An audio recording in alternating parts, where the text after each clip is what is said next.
दोस्तों 7 अक्टूबर शनिवार का दिन था, इजराइल में छुट्टी का दिन था। बहुत सारे इजरायली अपने दोस्तों और परिवार वालों के साथ अपने धार्मिक पर्व का मजा ले रहे थे।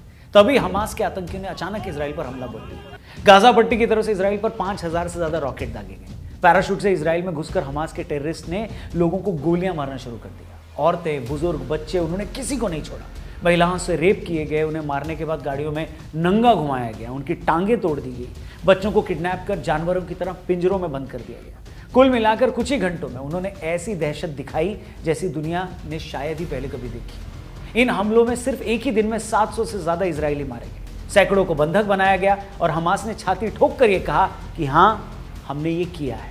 मगर जैसे ही हमास के हमले की तस्वीरें सामने आई, लोगों का कलेजा बाहर आ गया। जिस तरह लाशों के मुंह पर जूते मारे गए, जो लड़कियां पीरियड में थी उन्हें भी नंगा करके घुमाया गया, लोगों की गर्दनें काट दी गई और ये सब करते हुए हमास के आतंकी अल्लाहू अकबर के नारे लगा रहे थे। Today, the people of Israel are under attack. Tensions between Hamas and Israel exploded. Many of the scenes in Israel are shocking and terrifying. दुनिया इस बात से हैरान होगी कि इजराइल जैसे ताकतवर देश को कैसे इस हमले की भनक तक नहीं लगी। मोसाद और सीआईए जैसी दुनिया की ताकतवर एजेंसियां क्यों इस हमले का पता नहीं लगा पाई। हमले के फौरन बाद इजराइल ने हमास को बर्बाद करना शुरू कर दिया।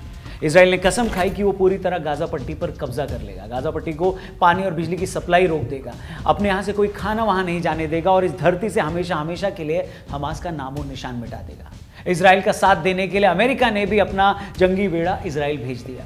ऑस्ट्रेलिया और फ्रांस ने फिलिस्तीन की मदद रोक दी। चीन फिलिस्तीन से हमदर्दी दिखा रहा है। हमास ने लेबनान के कट्टरपंथी संगठन हिजबुल्लाह से मदद मांगी। ईरान ने इस्लामिक कंट्रीज की बैठक बुलाई। यूरोप के फॉरेन मिनिस्टर्स भी इस इशू पर बैठक कर रहे हैं। कुल मिलाकर हमास की इस हरकत ने पूरी दुनिया को थर्ड वर्ल्ड वॉर के किनारे पर लाकर खड़ा कर दिया है। हर सेंसिटिव आदमी में हमास के हमले को लेकर गुस्सा है। हमले की खौफनाक तस्वीरें देखकर हर इंसान कांप गया है। मगर यह देखकर दिल गुस्से से भर जाता है कि ऐसे माहौल में भी हमारे अपने ही देश में कुछ लोग इजराइल पर हुए इस हमले का जश्न मना रहे हैं।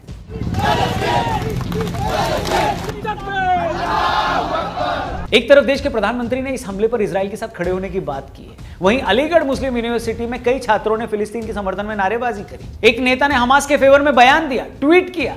दिल्ली की 2 बड़ी यूनिवर्सिटीज ने फिलिस्तीन का सपोर्ट किया है। इनफैक्ट स्टूडेंट विंग के अध्यक्ष ने भी फिलिस्तीन को सपोर्ट किया और गौहर खान जैसी एक्ट्रेस भी इजराइल को गाली दे रही। इनके अलावा और भी कई लोग हैं, सोशल मीडिया पर सारे लोग दिख जाएंगे आपको। इतना ही नहीं, ईरान, पाकिस्तान, मिस्र, तुर्की और यूरोप के कई शहरों में जहां एक खास तबके की आबादी है, वहां इस हमले को सेलिब्रेट किया जा रहा है। ईरान में तो बाकायदा वहां की पार्लियामेंट में इस पर तालियां बजाई गई, सड़कों पर हमले की खुशी में बम फोड़े गए। अच्छा, ये सब देखकर खून खौल जाता है कि दुनिया में कोई भी सभ्य इंसान हो, सोसाइटी हो या कंट्री हो, किसी की मौत को सेलिब्रेट कैसे कर सकता है। मैं कहता हूं आप चाहे किसी की भी तरफ क्यों ना हो, आपको फिलिस्तीन को सपोर्ट करना है, करिए, आपकी मर्जी है। मगर बिना किसी प्रोवोकेशन के अगर किसी कॉन्फ्लिक्ट में एक तरफ का आतंकी संगठन बेगुनाह बच्चों और बुजुर्गों को मारता है, औरतों के साथ रेप करता है, गला काटता है, मारने के बाद कपड़े उतारकर उनकी परेड करता है, तब भी आप विक्टिम के साथ खड़े होने की बजाय जिसने हमला किया है उसी की तरफदारी अगर कर रहे हैं, तो यह बताता है कि आप खुद कितने घिनौने आदमी हैं। मतलब कोई इंसान इतना कैसे गिर सकता है। और तो और छोड़ो, इंडिविजुअल्स की तो क्या ही बात की जाए। कांग्रेस वर्किंग कमेटी ने भी रेजोल्यूशन पास करके ऐलान कर दिया है कि हम फिलिस्तीन के साथ हैं। मतलब हमला फिलिस्तीन की तरफ से किया गया है, मासूम बच्चे, औरतें इजराइल के मरे हैं और सपोर्ट आप उस देश को कर रहे हो जहां से हमला किया गया है। इसका सीधा मतलब यह है कि आपको सही गलत से कोई लेना देना नहीं है। देश की जनता क्या सोचती है इससे कोई लेना देना नहीं है। जैसे हमले का सपोर्ट करने वाले कुछ लोग सिर्फ रिलीजन के बेस पर फिलिस्तीन को सपोर्ट कर रहे हैं, उसी तरह कांग्रेस को भी लगता है कि फिलिस्तीन के साथ खड़े होने पर उसका एक साइड का वोटर खुश होगा। और अगर ऐसा है तो इससे ज्यादा गंदी कम्युनल पॉलिटिक्स और क्या हो सकती है। आप खुद ही ऐसी पॉलिटिक्स करते हैं तो किसी और पार्टी पर कैसे इल्जाम लगा सकते हैं कि वो भी धर्म की राजनीति करती है। क्योंकि जहां आपको सूट करता है वहां तो आप उससे 10 कदम आगे निकल जाते हैं, जैसे आप शाहबानो केस में निकल गए। अब आप इन लोगों का दोगलापन देखिए। भारत में जितने चंपू फिलिस्तीन के समर्थन में रैलियां करते दिख रहे हैं, अगर आप इनसे सवाल करें कि क्या तुम लोग सिर्फ रिलीजन के कारण फिलिस्तीन का सपोर्ट कर रहे हो क्या, तो ये साफ मुकर जाएंगे, कहेंगे नहीं नहीं नहीं नहीं, इसका रिलीजन से कोई लेना देना नहीं है। इजरायलियों ने फिलिस्तीनियों को उनके घर से बेघर किया, इसलिए हम उनके साथ हैं। मैं पूछता हूं, इससे बड़ा झूठ और दोगलापन क्या हो सकता है। अगर इन लोगों को किसी कौम को उसके घर से बेघर करने की परवाह सच में होती तो सबसे पहले ये लोग कश्मीरी पंडितों के सपोर्ट में आगे नहीं आते? बताइए आप। अच्छा, बेशर्मी ये है कि कश्मीरी पंडितों को पीड़ित मानना तो दूर, उनका सपोर्ट करना तो दूर, जब कश्मीर फाइल जैसी फिल्म आती है तो ये लोग कहते हैं ये पिक्चर नहीं है, एक प्रोपोगेंडा है। ऐसा कुछ हुआ ही नहीं है। मतलब जब आपको मजहब सूट न करे तो अपने ही देश का पीड़ित आपको झूठा लगता है, और जब मजहब आपके मतलब का हो तो हजारों किलोमीटर दूर बैठा आतंकी भी आपको बेचारा लगता है। क्या पूरी दुनिया में बेशर्मी की इससे बड़ी कोई मिसाल आपको कहीं दिखाई दे रही है क्या? अगर दिखाई देती है तो प्लीज मुझे बताना, क्योंकि मैं वहां विजिट करके आऊंगा। मगर ऐसी बेशर्मी करने वाले और ऐसा हमला करने वाले, ये दोनों लोग भूल जाते हैं कि भैया किसी भी वायलेंस में आपका पहला हमला कर देने पर आप विजेता नहीं बनते, विनर नहीं बनते।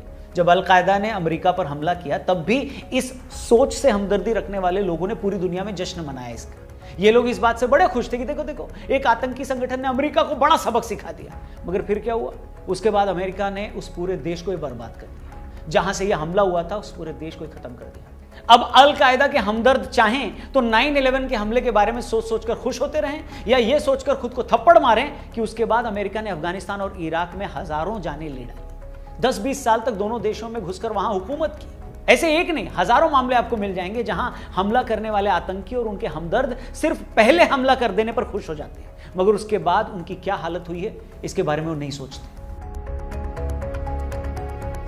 बेशक हमास ने इजराइल को बड़ी चोट पहुंचाई है, ऐसी चोट जो उसने पिछले 75 सालों में नहीं सही, लेकिन फिर भी याद रखना कि इजराइल भी ऐसा हमला शुरू कर चुका है। ऐसा हमला कि हमास क्या, उससे हमदर्दी रखने वालों की 1000 पुश्तें इसे याद रखेंगी। इजराइल ने कसम खा ली है कि वो पूरी की पूरी तरह गाजा पट्टी पर कब्जा कर लेगा। मतलब फिलिस्तीन में रहने वाले 20 लाख लोग अब सारी जिंदगी बंदूक के साए में जिएंगे। उन लोगों के पास रहने के लिए यही एक जमीन का टुकड़ा था। वो एक लैंडलॉक्ड रीजन है, अगल बगल कहीं जाने को है नहीं। हो सकता है हमास ने जो किया उसमें हर फिलिस्तीनी की रजामंदी ना हो, मगर अफसोस कि इसका हर्जाना अब फिलिस्तीन का एक एक आदमी भुगतेगा। इजराइल जिसने आज से 50-60 साल पहले अकेले सभी अरब देशों को 5 दिन में हरा दिया था, आज वो देश पहले से कहीं ज्यादा ताकतवर है। उसके पास हजारों किलोमीटर तक मार करने वाली खतरनाक मिसाइलें, 3500 टैंक्स हैं, वर्ल्ड क्लास डिफेंस सिस्टम है, 90 परमाणु हथियार हैं, F-16 और F-35 जैसी दुनिया के सबसे खतरनाक फाइटर जेट्स हैं। इसके अलावा अमेरिका और यूरोप भी उसके साथ है। इसलिए हमास को अगर ये जरा भी गलतफहमी है कि लेबनान और ईरान और अन्य मुस्लिम देशों के साथ मिलकर वो इजराइल को हरा देगा, तो ये उसकी बचकानी ख्वाहिश है। फिलिस्तीनियों की हालत पहले से ही खराब थी। हमास की इस करतूत से उनकी जिंदगी पूरी तरह बर्बाद होने वाली। इसलिए जो लोग हमास के इस हमले पर आज ताली पीट रहे हैं, उनसे मेरा बस इतना ही कहना है कि थोड़ा सा सब्र करो, क्योंकि थोड़े टाइम में तुम ताली नहीं अपना सर पीटोगे। इसलिए किसी और की मौत का, किसी और की बर्बादी का जश्न मत मनाओ। वीडियो में कई बात अगर आपको सही लगे तो इसे अपने दोस्तों के साथ जरूर शेयर करिएगा। अपना ख्याल रखिए। इस मुद्दे पर आगे और भी वीडियोस हम आपके लिए लाएंगे। Thank you for watching. जय हिंद।